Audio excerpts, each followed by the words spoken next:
Assalamualaikum warahmatullahi wabarakatuh. Selamat pagi anak-anak Indonesia yang hebat. Selamat berjumpa kembali dengan Pondok Media. Pondok Media datang belajar menjadi senang. Anak-anak, kali ini kita tetap melanjutkan tema 6 ya, subtema 3 pada pembelajaran 5. Tapi sebelumnya seperti biasa kita berdoa terlebih dahulu agar dalam pembelajaran nanti berjalan dengan lancar dan mendapatkan ilmu yang bermanfaat. Menurut agama dan kepercayaannya masing-masing, berdoa dipersilahkan. Amin. Baiklah anak-anak, kali ini kita akan belajar masuk ke pembelajaran 5 untuk tema 6 subtema 3. Langsung saja kita ke materi. Tujuan pembelajaran kali ini bahasa Indonesia ya. Setelah pembelajaran selesai, setelah kalian melihat video ini, diharapkan kalian dapat menyajikan hasil kesimpulan isi teks eksplanasi pada media elektronik. Kemudian yang kedua, mengidentifikasi benda isolator dan konduktor di sekitar kita. Ini untuk IPA-nya. Dan untuk SPDP-nya membuat gambar cerita. Baik anak-anak, langsung saja kita ke materi belajar. Ingat, kamu cara membuat bolu meranti yang sangat terkenal tuh. Kemarin kita sudah membacanya ya, sebagai literasi tambahan kemarin. Adonan bolu itu harus dipanggang ke dalam oven dalam waktu tertentu. Oven adalah alat untuk memanggang kue atau makanan lainnya. Pemanggang atau oven itu biasanya diletakkan di atas kompor. Ada juga yang menggunakan listrik ya, sebagai sumber energinya. Baik anak-anak, sore itu Benny tidak sabar menunggu hasil kue kering yang dibuat ibunya.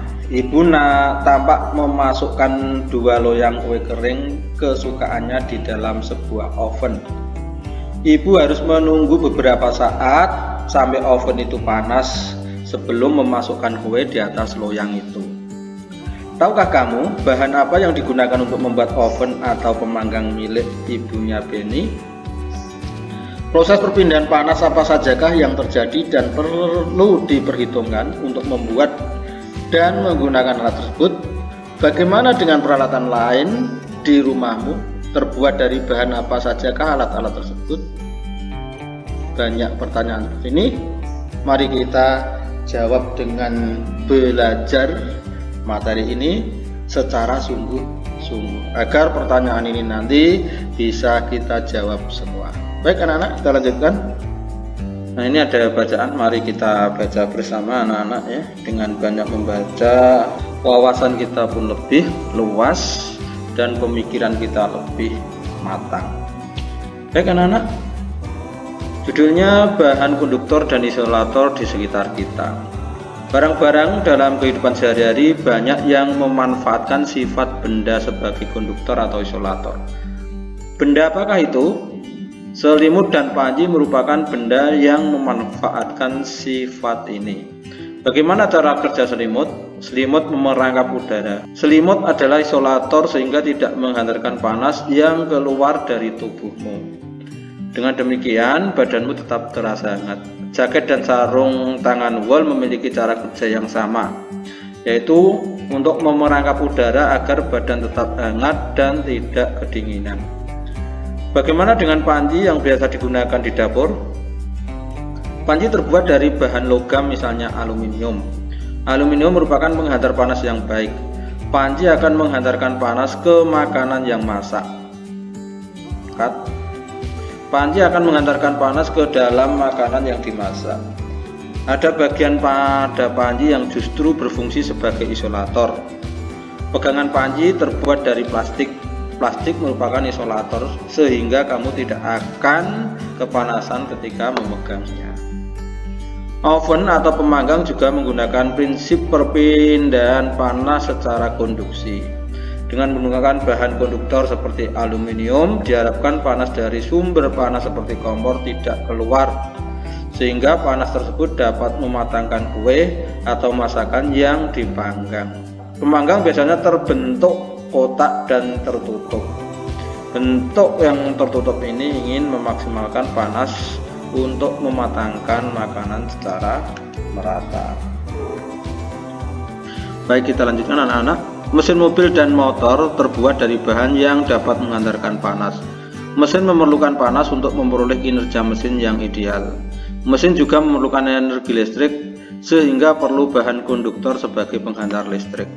Kamu tentu memiliki setrika di rumah. Nah, ini ada bacaan anak-anak. Ayo membaca. Mari kita baca ya. Tapi saya baca dalam hati. Anak-anak juga silahkan baca dalam hati.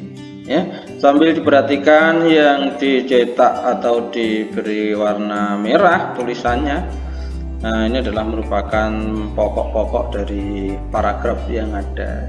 Mari, bahan konduktor dan isolator di sekitar kita.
Bagaimana anak-anak? Sudah selesai ya? Yang belum silahkan di pause dulu ya, nanti dilanjutkan setelah selesai membacanya. Mari kita lanjutkan dulu.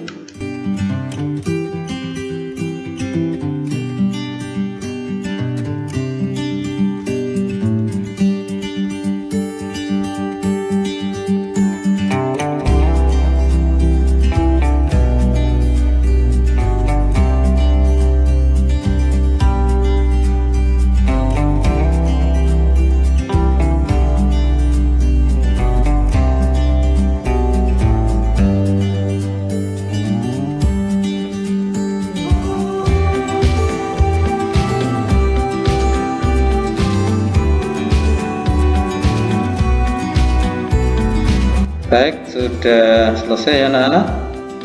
Nah, ini bacaannya hampir sama dengan yang kemarin-kemarin ya, hanya ada penambahan sedikit. Tentunya kalian akan lebih paham ya. Kita sering membaca, pemahaman kita akan bertambah. Baik anak-anak, kita lanjutkan. Nah, berdasarkan bacaan di atas, tulislah hal-hal yang kamu pahami dari setiap paragraf pada bacaan dalam sebuah kalimat. Nah, silahkan diisi ya. Diisi apa? Hal-hal yang penting yang bisa kalian pahami. Paragraf 1, paragraf 2, 3, 4, 5, 6. Perhatikan beberapa peralatan yang ada di rumahmu. Jika kamu perhatikan, ada beberapa peralatan yang menggunakan bahan isolator dan konduktor. Sebagai bagian dari peralatan tersebut, lakukan pengamatan secara seksama di rumahmu. Temukan beberapa peralatan yang menggunakan bahan isolator dan konduktor dengan kegunaannya masing-masing. Identifikasikan nama, kegunaan, dan sifat entaran yang ada pada alat tersebut. Gunakanlah tabel berikut untuk membantu. Lihat contoh yang telah diberikan. Nah, ini anak-anak tugasnya. Ini tugas IPA ya. Nama alat dan bagiannya. Pegangan panci terbuat dari plastik bahannya ya. Kegunaannya untuk membuka dan menutup panci. Sifat antaranya isolator. Mudah kan? Mudah. Silahkan ya, kalian lihat barang-barang yang ada di rumahmu sedapatnya. Kalau ini kurang kolomnya, silahkan ditambah, boleh ya. Atau mungkin loh kok hanya dapat 4 Pak, silahkan juga boleh. Baik anak-anak, kita lanjutkan. Nah, ini tentang gambar cerita. Tahukah kamu apa yang dimaksud dengan gambar cerita? Bacalah bacaan berikut ini dengan seksama. Gambar cerita. Gambar cerita adalah gambar yang menunjukkan kegiatan orang-orang atau binatang-binatang dalam suatu peristiwa. Gambar cerita dapat ditemui pada buku-buku cerita, terutama untuk anak-anak, untuk menceritakan sebuah peristiwa, baik peristiwa yang benar-benar terjadi atau cerita imajinasi. Bagaimana gambar cerita dibuat? Menggambar cerita dapat dilakukan dengan teknik kering dan teknik basah. Alat dan bahan untuk membuat cerita dengan teknik kering menggunakan beberapa alat, misalnya pensil, kapur, krayon, atau bahan lain yang tidak memerlukan air. Pada teknik basah, media yang diperlukan berupa cat air, tinta bak atau tinta Cina, cat poster yang menggunakan air sebagai pengencer.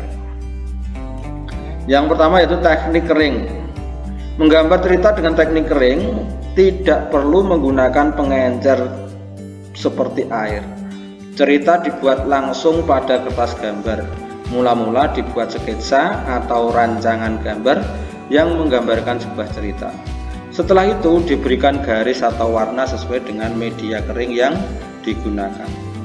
Beberapa contoh media kering yang biasa digunakan antara lain, yang pertama adalah pensil. Pensil yang digunakan dalam menggambar cerita biasanya adalah pensil ukuran 2B sampai 6B. Ini contohnya ya. Kemudian yang kedua adalah krayon. Krayon memiliki beragam variasi warna. Krayon merupakan campuran antara lilin dan bahan pewarna yang aman untuk anak-anak. Krayon digunakan untuk menggambar cerita yang memerlukan variasi warna. Ini adalah contoh gambar dengan teknik kering menggunakan krayon. Baik anak-anak, kita lanjutkan. Kemudian ada juga pulpen atau spidol. Pulpen atau spidol juga digunakan untuk menggambar cerita dengan karakter yang tegas dan pada garis-garis. Perhatikan gambar salah satu gambar cerita berikut ini ya. Sekarang yang kedua adalah teknik basah. Media yang digunakan untuk teknik basah antara lain cat air, tinta, atau media lain yang memerlukan air. Sebagai pengencer airnya ini ya, cerita dibuat dengan cara membuat sketsa pada bidang gambar 2 dimensi berupa kertas. Setelah itu baru diberi warna sesuai dengan media basah yang sudah ditentukan. Teknik basah memerlukan beberapa alat dan bahan seperti cat air, cat poster, tinta bak atau tinta Cina, berbagai jenis kuas, dan palet cat air. Nah, ini adalah contoh dari gambar yang dibuat dengan menggunakan teknik basah ya, cat air mungkin ya. Demikian anak-anak untuk tugas SBDP-nya, tugas SBDP-nya adalah membuat gambar cerita dengan menggunakan teknik kering. Temanya bisa memilih berikut ini. Yang pertama, kegiatan belajar dalam jaringan atau belajar online. Kemudian kedua, mentaati protokol kesehatan. Kemudian yang ketiga, kegiatan membantu orang tua. Silahkan pilihlah salah satu tema di antara 3 tema ini ya. Itu anak-anak yang bisa saya sampaikan untuk pagi hari ini. Mohon maaf jika ada kesalahan. Terima kasih atas perhatian. Jangan lupa subscribe. Billahi taufiq wal hidayah. Wassalamualaikum warahmatullahi wabarakatuh.